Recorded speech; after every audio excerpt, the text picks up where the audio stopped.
आज का जो टॉपिक है वो है ओवर थिंकिंग को अपनी सुपर पावर कैसे बनाए। जैसे मुझे किसी ने कुछ कह दिया, उस टाइम तो मैं जवाब नहीं दे पाई, क्योंकि मुझे ऐसा लगा कि जवाब देना मतलब अपनी एनर्जी वेस्ट करना, और मैंने वहां पर जवाब नहीं दिया। लेकिन जैसे ही वो झगड़ा खत्म हुआ, मैं झाड़ू लगा रही, मुझे वही बात याद आ रही, मैं लेटी हूँ, मेरे माइंड में वही घूम रहा रही, फोन को चला रही, लेकिन बैकअप माइंड में वही बातें रिपीट हो रही कि उसने मेरे से ऐसा कैसे बोल दिया, मुझे ये नहीं बोलना चाहिए था, मैंने जो वर्ड्स बोले क्या पता उसको वो हर्ट किए होंगे।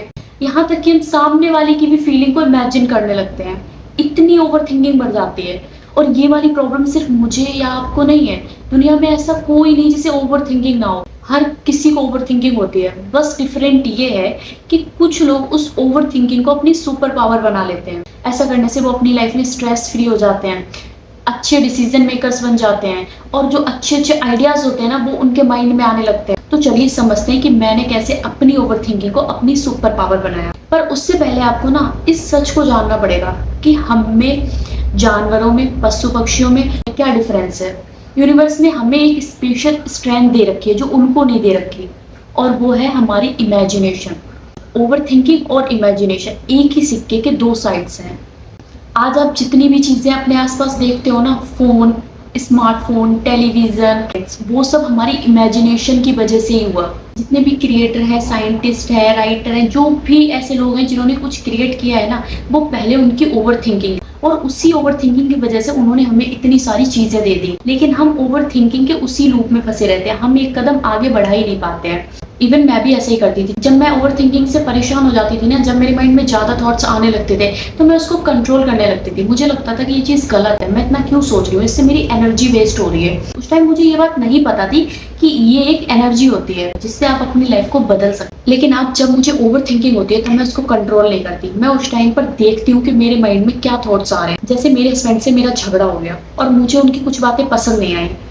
अब मैं उनकी बातों को बार बार अपने माइंड में वही सोच रही हूँ कि उन्होंने मुझे ऐसा कैसे बोल दिया। जैसे उन्होंने मुझसे बोला कि तुम कभी दूसरे की बात नहीं सुनती, बस अपनी बात को आगे रखती हो। अब मुझे इस चीज की ओवर थिंकिंग हो रही है, मेरे माइंड में बराबर वही थॉट्स आ रहे हैं कि उन्होंने मुझसे ऐसा क्यों बोला। लेकिन उस टाइम पर मैंने क्या किया, मैंने उस थॉट को पकड़ लिया, उसको जब देखा, एनालाइज किया, समझा, तब ये चीज मुझे क्लियर हुई, समझ में आई कि सच में मैं अपनी बात पहले रखती हूँ, मैं दूसरे की ज्यादा सुन नहीं सकती। और मुझे ये चीज रियलाइज हुई कि थोड़ी तो गलती मेरी भी है, एंड तुरंत मेरा जो झगड़ा था वो सॉल्व हो गया।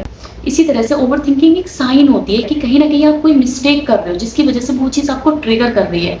आपको देखना होता है उस टाइम पर कि आप क्या मिस्टेक कर रहे हो।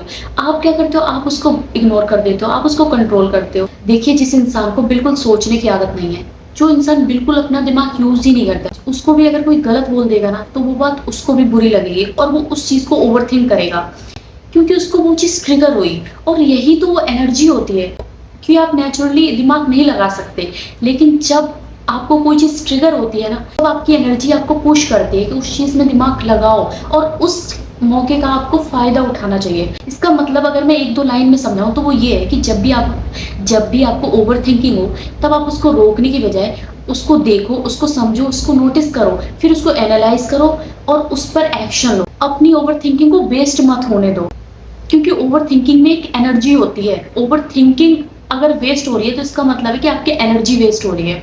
आप उस एनर्जी को पकड़कर कुछ भी क्रिएट कर सकते। तो आपको ये वीडियो कैसा लगा? अगर अच्छा लगा हो तो वीडियो को लाइक करें और चैनल को सब्सक्राइब करना ना भूलें।